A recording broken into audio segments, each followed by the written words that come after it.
Indian polity की हमारी इस सीरीज़ में ये हमारा 7वां वीडियो है। टॉपिक चल रहा है हमारा मौलिक अधिकार, फंडामेंटल राइट्स। आइए आगे बढ़ते हैं। बाल श्रम पुनर्वास कल्याण कोष 1996 किस लिए था ये?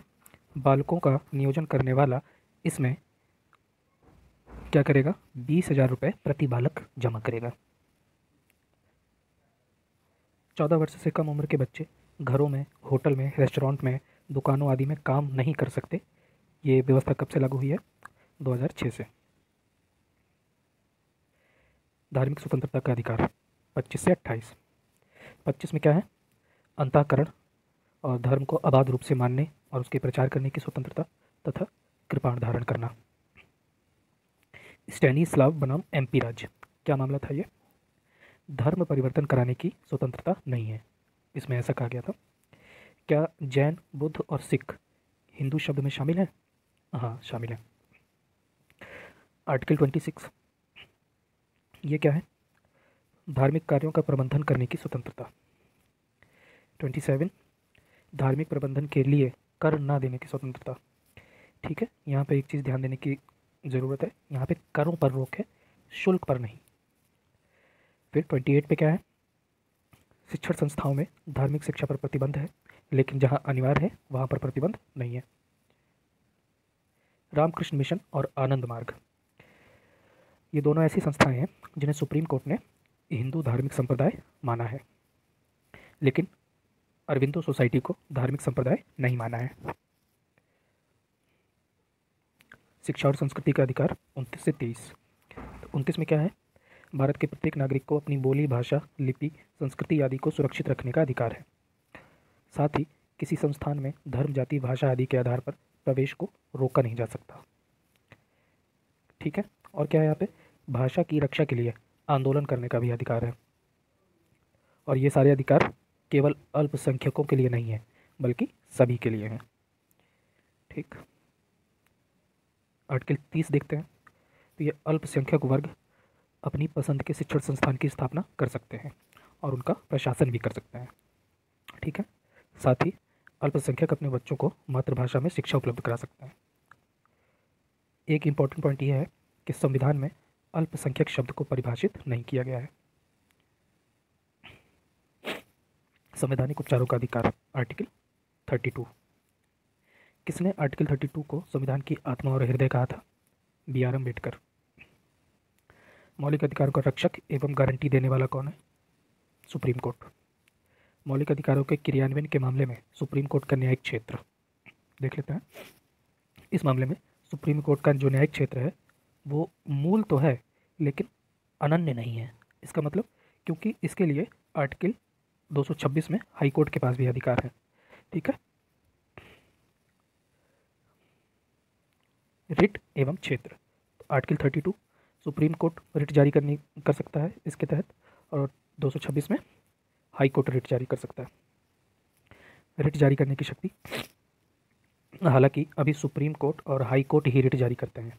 ठीक है, मौलिक अधिकारों से संबंधित जो रिट होती है वो सुप्रीम कोर्ट और हाई कोर्ट ही रिट जारी करते हैं और कोई नहीं करता।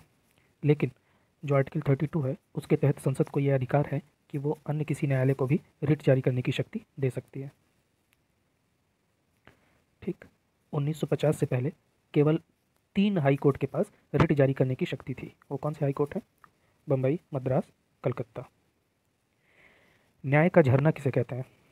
सुप्रीम कोर्ट तथा हाई कोर्ट द्वारा जारी की जाने वाली रिट। तो सुप्रीम कोर्ट और हाई कोर्ट की रिट में अंतर क्या है?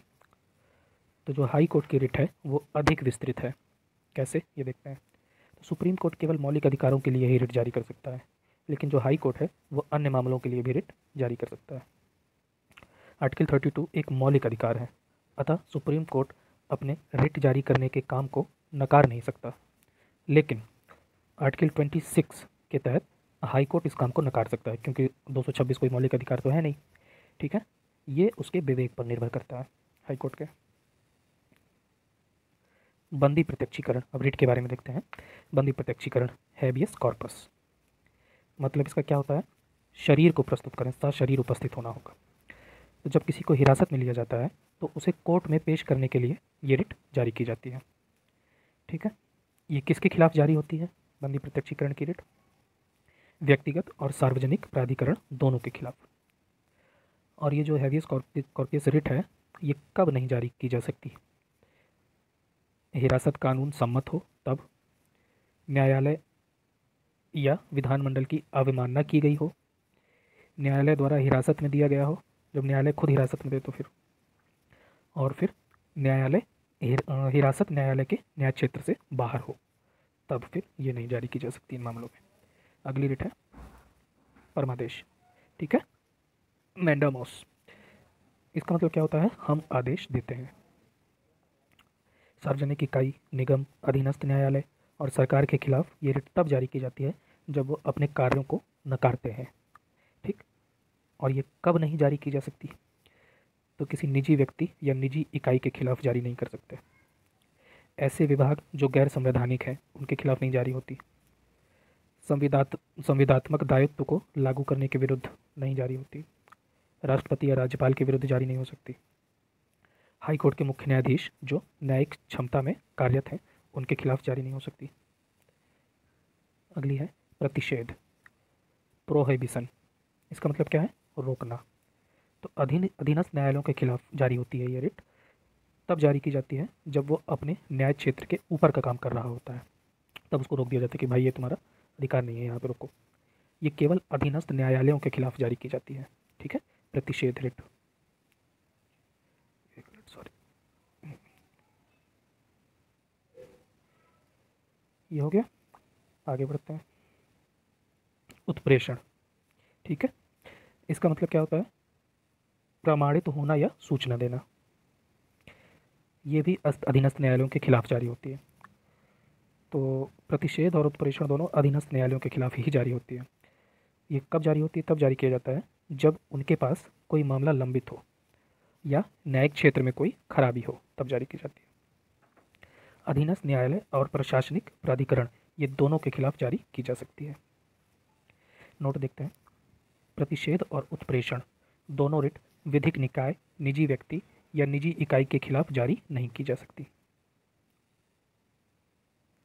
अधिकार प्रेक्षा, को वारंटो, इसे क्या कहते हैं? प्राधिकृत या वारंट। ये कब जारी होती है? तो सार्वजनिक कार्यालय में किसी व्यक्ति के दावे की जांच के लिए जारी की जाती है। ऐसा इसलिए किया जाता है कि कहीं कोई व्यक्ति लोक कार्यालय का अवैध रूप से प्रयोग तो नहीं कर रहा।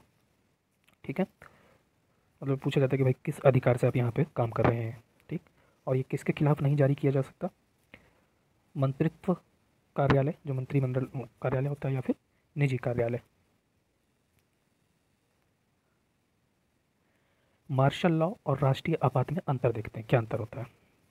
पहले प्रभाव देखते हैं, दोनों का प्रभाव क्या होता है। तो मार्शल लॉ जो है सिर्फ मौलिक अधिकारों को प्रभावित करता है, लेकिन राष्ट्रीय आपात जो है मौलिक अधिकार, केंद्र राज्य संबंध, राजस्व व्यवस्था, इन सबको भी प्रभावित करता है तथा संसद के कार्यकाल को भी बढ़ा सकता है राष्ट्रीय आपात। प्रभाव हो गया। निलंबन देखते हैं। तो मार्शल लॉ जो है सरकार और साधारण कानून को निलंबित करता है, लेकिन राष्ट्रीय आपात ऐसा नहीं करता। ठीक, तो जिस क्षेत्र में मार्शल लॉ लग जाता है वहाँ पे सरकार और साधारण कानून सब निलंबित हो जाते हैं, लेकिन राष्ट्रीय आपात में ऐसा नहीं होता। आधार देखते हैं। तो मार्शल लॉ जो है कानून व्यवस्था भंग होने पर लगाया जाता है, यह आधार है, जबकि राष्ट्रीय आपात के 3 आधार हैं: युद्ध, बाह्य आक्रमण और सशक्त विद्रोह। क्षेत्र देखते हैं।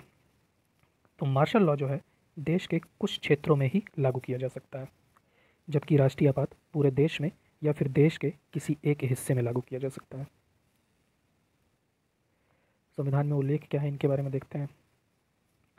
तो मार्शल लॉ की संविधान में कोई विशेष व्यवस्था नहीं है, जबकि राष्ट्रीय आपात के लिए है। किस संविधान संशोधन द्वारा संपत्ति के अधिकार को मौलिक अधिकार से हटा दिया गया था? 44वां संविधान संशोधन 1978। तो अब ये जो संपत्ति का अधिकार है, अब ये विधिक या कानूनी अधिकार की तरह निम्नलिखित तरीकों से लागू होता है। कैसे? बिना संविधान संशोधन की संसद साधारण कानून की तरह इसे निर्धारित कर सकती है। ये कार्यपालिका के खिलाफ जो निजी संपत्ति की रक्षा करता है, लेकिन विधायिका के खिलाफ नहीं करता। नेक्स्ट है, इसका उल्लंघन होने पर आर्टिकल 32 के तहत सीधे सुप्रीम कोर्ट नहीं जा सकते, लेकिन आर्टिकल 226 के तहत 226 के तहत सीधे हाई कोर्ट जा सकते हैं। और राज्य द्वारा निजी संपत्ति के अधिग्रहण पर हर जाने के अधिकार की कोई गारंटी नहीं है। मेन मुद्दा, जो निजी संपत्ति का अधिग्रहण करती है राज्य, तो वहाँ पे सरकार हर जाना दे या ना दे, इसकी कोई गारंटी नहीं है।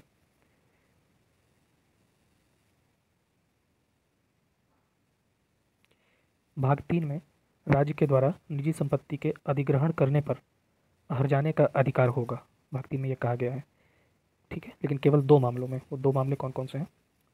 जब अल्पसंख्यक शैक्षणिक संस्थान का अधिग्रहण किया जाए, आर्टिकल 30 में, और ये 44वां संविधान संशोधन 1978 में जोड़ा गया। और दूसरा है कि अगर भूमि फसली हो, ठीक है, संवैधानिक निर्धारित सीमा के अंदर हो, फसली हो और संवैधानिक निर्धारित सीमा के अंदर हो, आर्टिकल 31 का। ये कब जोड़ा गया? 70वां संविधान संशोधन 1964, 17वां संविधान संशोधन है ये। मौलिक अधिकारों का महत्व।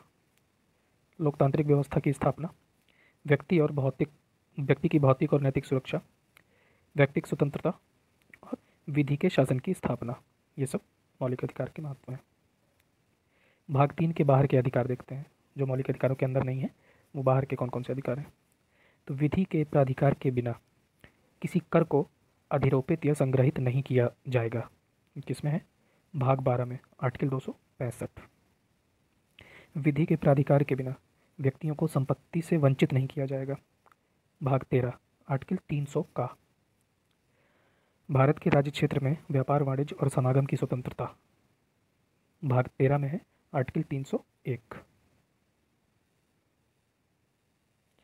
राज्य की नीति निर्देशक तत्व देखते हैं, ठीक है, directive principle of state policy, भाग 4 और 36 से 51 तक। तो नीति निर्देशक तत्व का स्रोत क्या है, कहाँ से लिया गया है?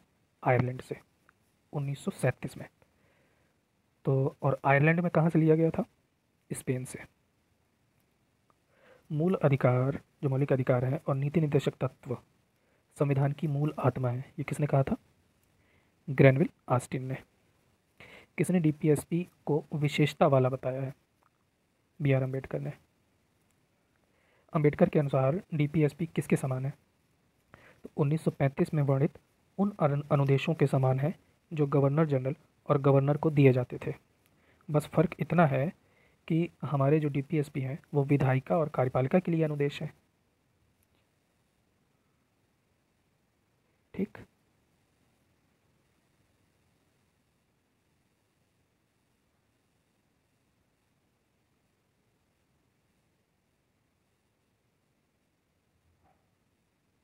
चलिए बढ़ते हैं आगे। आर्टिकल 37 देखते हैं, क्या है आर्टिकल 37 में? नीति निर्देशक तत्व देश के शासन में मूलभूत स्थान रखते हैं, 37 में कहा गया है। अतः विधि बनाते समय इनका प्रयोग करना राज्य का कर्तव्य है। नीति निर्देशक तत्वों का वर्गीकरण देखते हैं। तो संविधान में इनका वर्गीकरण नहीं किया गया है, लेकिन अध्ययन की सुविधा की दृष्टि से इनको 3 भागों में बांटा जा सकता है: समाजवादी सिद्धांत, गांधीवादी सिद्धांत और बौद्धिक सिद्धांत। तो समाजवादी सिद्धांत में कौन कौन आते हैं? 38, 39, 39 का, 41, 42, 43, 43 का और 47। गांधीवादी में 40, 43 और 43 का, 46, 47, 48। बौद्धिक सिद्धांतों में 44, 45, 48, 48 का, 49, 50, 51। 42वें संविधान संशोधन 1976 में जोड़े गए डीपीएसपी कौन कौन से हैं? 39, 39 का, 43 का, 48 का। 44वें संविधान संशोधन 1978 में जोड़ा गया डीपीएसपी कौन सा था? 38। 66वां संविधान संशोधन 2002, क्या बोला गया इसमें? तो इसमें जो नीति निर्देशक तत्व डीपीएसपी में आर्टिकल 45 है, उसकी विषय वस्तु को बदला गया और प्राथमिक शिक्षा को जोड़ा गया, ठीक है। और किन बच्चों के लिए था? 6 वर्ष तक के बच्चों के लिए। 97वां संविधान संशोधन 2011, ये किससे संबंधित है? 43B से, सहकारी समितियां। व्यक्तिगत अधिकार को 2 श्रेणी में बांटना चाहिए। कौन कौन सी श्रेणी है? तो सबसे पहले तो जो व्यक्तिगत अधिकार है उनको दो श्रेणी में बांटना चाहिए। ये संस्तुति किसने दी थी? BN राव ने। दो श्रेणी कौन सी हैं? एक तो न्यायोचित मौलिक अधिकार और दूसरा गैर न्यायोचित नीति निदेशक तत्व।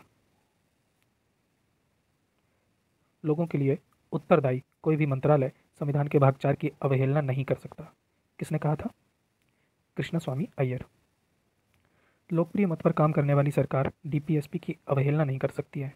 अगर वह ऐसा करती है तो उसे निर्वाचन के समय इसका जवाब देना होगा। ये किसने कहा था? BR अम्बेडकर ने। अच्छा, क्या कारण है कि DPSP को गैर न्यायोचित बनाना पड़ा? पहला, पर्याप्त वित्तीय संसाधन नहीं थे उस टाइम पे, ठीक है। दूसरा, विविधता और पिछड़ापन है पूरे देश में था उस समय। DPSP की आलोचना किन आधारों पर की जा सकती है? कि कोई कानूनी शक्ति नहीं है, तर्कहीन व्यवस्था है, रूढ़िवादी है और संवैधानिक टकराव है। अब मौलिक अधिकार और DPSP में अंतर देख लेते हैं। मौलिक अधिकारों में मौलिक अधिकार नकारात्मक है। नकारात्मक कैसे हैं? कि राज्य को कुछ मामलों में काम करने से रोकते हैं ये, जबकि नीति निदेशक तत्व सकारात्मक है। राज्य को कुछ मामलों में ही इनकी ज़रूरत पड़ती है, बाकी कोई मतलब प्रेशर नहीं दे सकता राज्य को। मौलिक अधिकार न्यायोचित है, मतलब अगर इनका उल्लंघन होता है तो सुप्रीम कोर्ट जा सकते हैं हम, लेकिन नीति निदेशक तत्व गैर न्यायोचित है। लोकतांत्रिक राजनीतिक व्यवस्था स्थापित करते हैं कौन? मौलिक अधिकार। जबकि नीति निदेशक तत्व क्या करते हैं? सामाजिक और आर्थिक लोकतंत्र स्थापित करते हैं। ये कानूनी रूप से मान्य है, जबकि DPSP नहीं है। मौलिक अधिकार व्यक्तिक है, मतलब व्यक्ति के कल्याण को प्रोत्साहित करते हैं, जबकि DPSP समाजवादी है, ये समुदाय के कल्याण को प्रोत्साहित करते हैं। मौलिक अधिकार इनको लागू करने के लिए विधान की जरूरत नहीं है, ये अपने आप ही लागू है, जबकि DPSP को लागू करने के लिए विधान की जरूरत पड़ती है, क्योंकि अपने आप लागू होते नहीं हैं। अब नीति निदेशक तत्वों को क्रियान्वित करने के लिए लाए गए कार्यक्रम देखते हैं।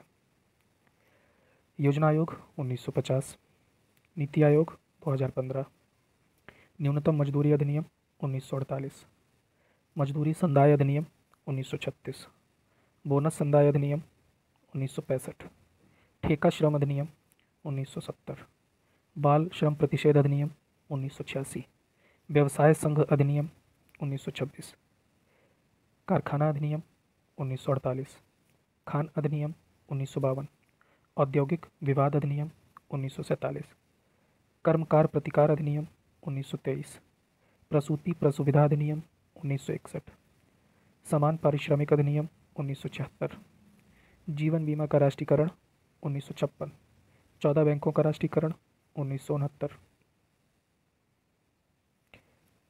सामान्य बीमा का राष्ट्रीयकरण 1971, शाही खर्च की समाप्ति 1971, विधिक सेवा प्राधिकरण अधिनियम 1987, सामुदायिक विकास कार्यक्रम 1952, पर्वतीय क्षेत्र विकास कार्यक्रम 1960, पर्वतीय क्षेत्र विकास कार्यक्रम 1972 में आया था, इसको देखना पड़ेगा, एक बार आप लोग भी देख लीजिएगा।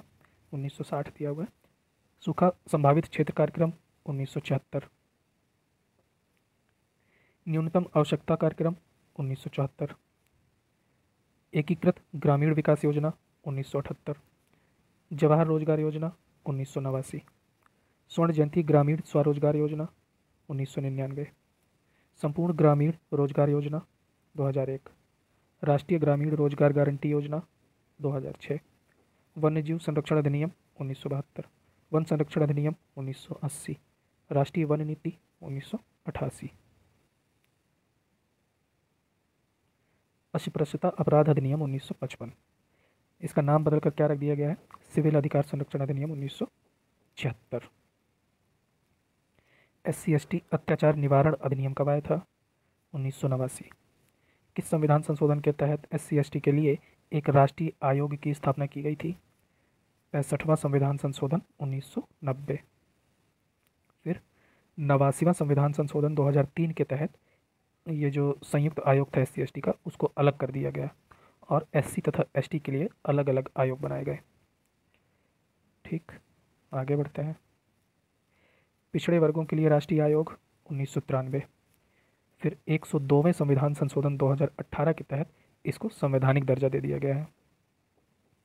राष्ट्रीय अल्पसंख्यक आयोग 1993, राष्ट्रीय महिला आयोग 1992, राष्ट्रीय बाल अधिकार संरक्षण आयोग 2007, 103वां संविधान संशोधन 2019 किससे संबंधित है? EWS से। प्राचीन एवं ऐतिहासिक स्मारक तथा पुरातात्विक स्थल और अवशेष अधिनियम 1951। राज्य के नीति निदेशक तत्व एक ऐसे चेक की भांति हैं जो बैंक की सुविधा के अनुसार अदा किए जाते हैं। ये किसने कहा था? KT शाह ने। अब देखते हैं 36 में क्या है? राज्य की परिभाषा। 37 में नीति निदेशक तत्व देश के शासन में मूलभूत स्थान रखते हैं, अतः कानून बनाते समय इनका प्रयोग करना राज्य का कर्तव्य है, साथ ही ये न्यायालय द्वारा प्रवर्तनीय नहीं है। 38 में राज्य लोक कल्याण की सुरक्षा और अभिवृद्धि के लिए काम करेगा। 39 में एक समान आजीविका और एक समान वेतन। 39 का में एक समान न्याय तथा निःशुल्क विधिक सहायता। 40 में ग्राम पंचायतें। 41 में कुछ दशाओं में काम, शिक्षा और लोक सहायता पाने का अधिकार, जैसे बीमारी, बेकारी, बुढ़ापा। 42 में प्रसूति सहायता है। 43 में राज्य कर्मकारों को काम, निर्वाह, मजदूरी तथा उचित जीवन स्तर प्रदान करेगा तथा कुटीर उद्योग के विकास पर भी विशेष ध्यान देगा। 43 का में उद्योगों के प्रबंधन में कर्मकारों की भूमिका सुनिश्चित करेगा। 43 खा में सहकारी समितियां। 44 में समान सिविल संहिता।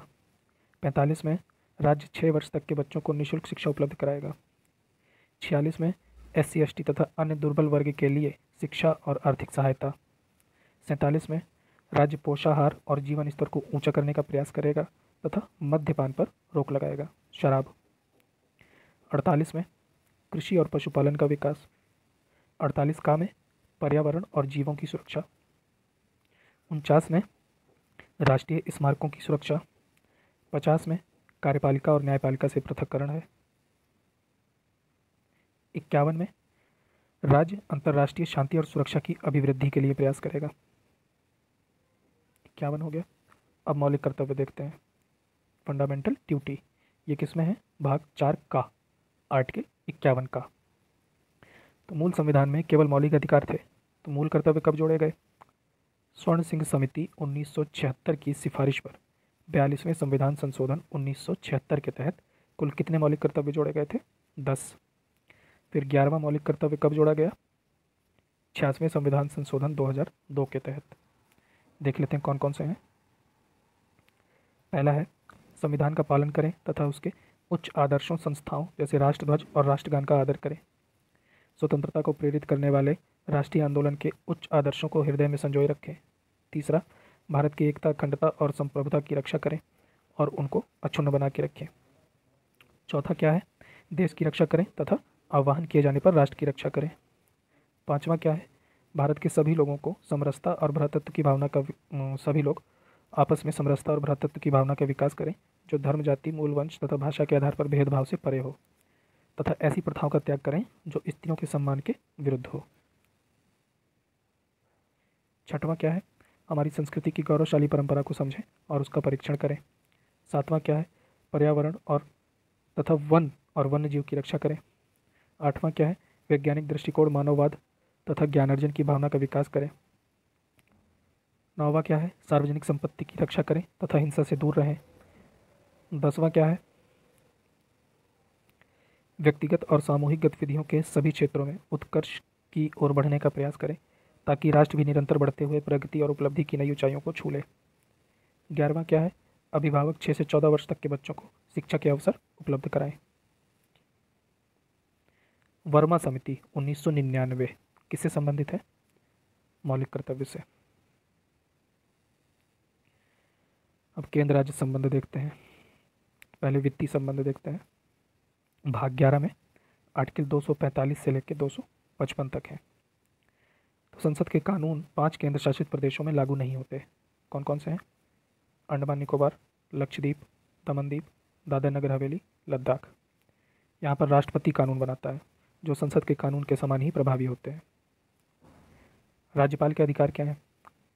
वो संसद के कानून को लागू करे या ना करे या फिर संशोधन करके लागू करे। ठीक है, ये उसके पास अधिकार है। असम के राज्यपाल के पास भी यही अधिकार है सेम। ठीक, मेघालय, मिजोरम और त्रिपुरा के लिए राष्ट्रपति के पास भी यही शक्तियां हैं। 42वें संविधान संशोधन के तहत 5 विषय राज्य सूची से हटाकर समवर्ती सूची में डाले गए थे। वो 5 विषय कौन कौन से हैं? शिक्षा, वन, नापतौल, वन्य जीवों का संरक्षण और न्याय प्रशासन। सूचियों का क्रम देखते हैं, पहले संघ सूची, फिर समवर्ती सूची, फिर राज्य सूची। अगर राज्यसभा 2/3 बहुमत से प्रस्ताव पारित कर दे तो संसद राज्य सूची के किसी भी विषय पर कानून बना सकती है, लेकिन ऐसा कानून 1 वर्ष के लिए ही मान्य होगा, लेकिन इसे एक एक वर्ष करके असंख्य बार बढ़ाया जा सकता है। 245 संसद और राज्य विधानमंडल द्वारा बनाए गए कानूनों का विस्तार। 246 संघ सूची, राज्य सूची, समवर्ती सूची। 246 ए जीएसटी है इसमें। संसद अतिरिक्त न्यायालयों की स्थापना कर सकती है। 247 राज्यसभा के विशेषाधिकार। 249 अवशिष्ट शक्तियाँ। 248 आपातकाल के दौरान संसद राज्य सूची के विषय पर कानून बना सकती है। 250 249 और 250 के तहत संसद के कानून और राज्य के कानून के बीच विसंगति होने पर संसद का कानून मान्य होगा। ये किस आर्टिकल में कहा गया है? 251 में। राज्यों के अनुरोध करने पर संसद राज्य सूची के विषय पर कानून बना सकती है। 252 अंतर्राष्ट्रीय समझौते लागू करने के लिए संसद राज्य सूची के विषय पर कानून बना सकती है। 253 संसद और राज्यों के कानून के बीच विसंगतियाँ। 254 सिफारिशों और पूर्व मंजूरी के बारे में अपेक्षाओं को केवल प्रक्रिया का एक विषय समझा जाएगा। 255 प्रशासनिक संबंध देखते हैं, ये विभाग 11 में है, 256 से 263 तक। ठीक, देखते हैं कौन सी सेवाएं राज्य की स्वायत्तता को सीमित करके संविधान के संघीय सिद्धांत का उल्लंघन करती हैं।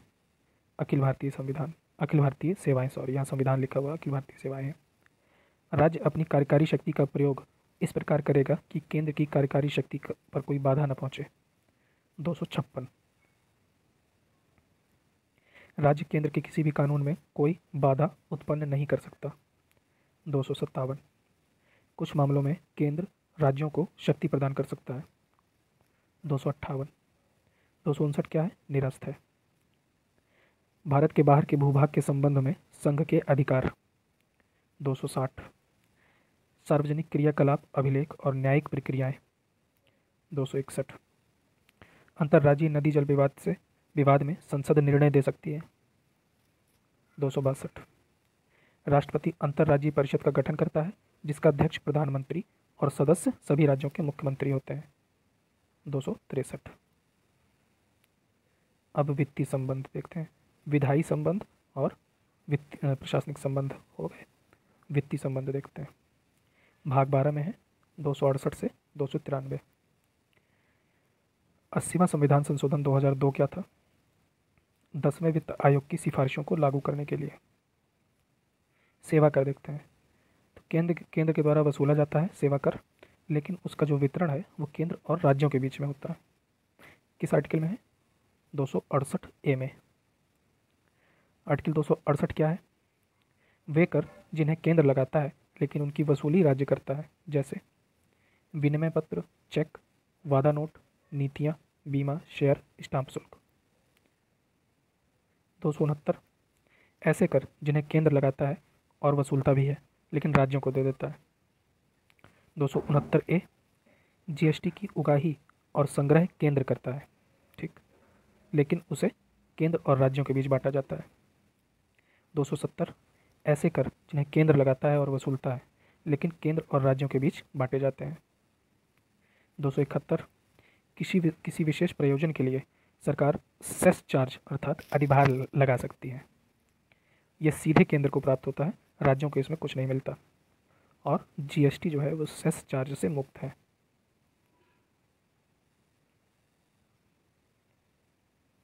275 राज्यों को विधिक अनुदान। 282 संघ और राज्य दोनों लोक प्रयोजन के लिए अनुदान दे सकते हैं। 1960 तक किन राज्यों के लिए जूट के निर्यात शुल्क की जगह अनुदान की व्यवस्था थी? असम, बिहार, उड़ीसा, पश्चिम बंगाल। 279 ए क्या है? राष्ट्रपति जीएसटी काउंसिल का गठन करता है। 280 वित्त आयोग। केंद्र सरकार भारत में या भारत के बाहर संचित निधि की गारंटी देकर ऋण ले सकती है, लेकिन इसकी सीमा का निर्धारण संसद करती है। ठीक, इस संबंध में संसद ने कोई कानून नहीं बनाया है। ठीक है, किस आर्टिकल में है ये? 292 में। आर्टिकल 293 क्या है? राज्यों के लिए भी यही व्यवस्था है, लेकिन वो भारत से के बाहर ऋण नहीं ले सकते अपनी मर्जी से। केंद्र राज्य संबंध से संबंधित समितियां। प्रशासनिक सुधार आयोग 1966, इसके अध्यक्ष कौन थे? मोरारजी देसाई। आयोग की रिपोर्ट का अध्ययन करने के लिए एक कमेटी बनाई गई थी। कौन सी कमेटी थी? शीतल व्याड़ की अध्यक्षता में। प्रशासनिक सुधार आयोग 1966 की सिफारिशें क्या थी? अंतर्राज्यीय परिषद का गठन, राज्यपाल गैर दलीय होना चाहिए, और राज्यों के अनुरोध पर ही राज्यों में सशस्त्र बलों की तैनाती होनी चाहिए। उसके बाद राजमन्नार समिति 1969, आनंदपुर साहिब प्रस्ताव 1973। इसमें क्या था? रक्षा, विदेश, संचार एवं मुद्रा को छोड़कर सभी मामले राज्यों को सौंप देने चाहिए, ऐसा इस रिपोर्ट में कहा गया था। पश्चिम बंगाल स्मरण पत्र 1977। सरकारिया आयोग 1983, इसकी सिफारिशें अंतर्राज्यीय परिषद का गठन, राज्यपाल का कार्यकाल 5 वर्ष का होना चाहिए, राज्यों की सहमति के बिना वहाँ सशस्त्र बल तैनात न किया जाए। पुंछी आयोग 2007। इसी के साथ हमारा ये वाला सेक्शन ख़त्म हुआ। मिलते हैं नेक्स्ट वीडियो में। Thank you.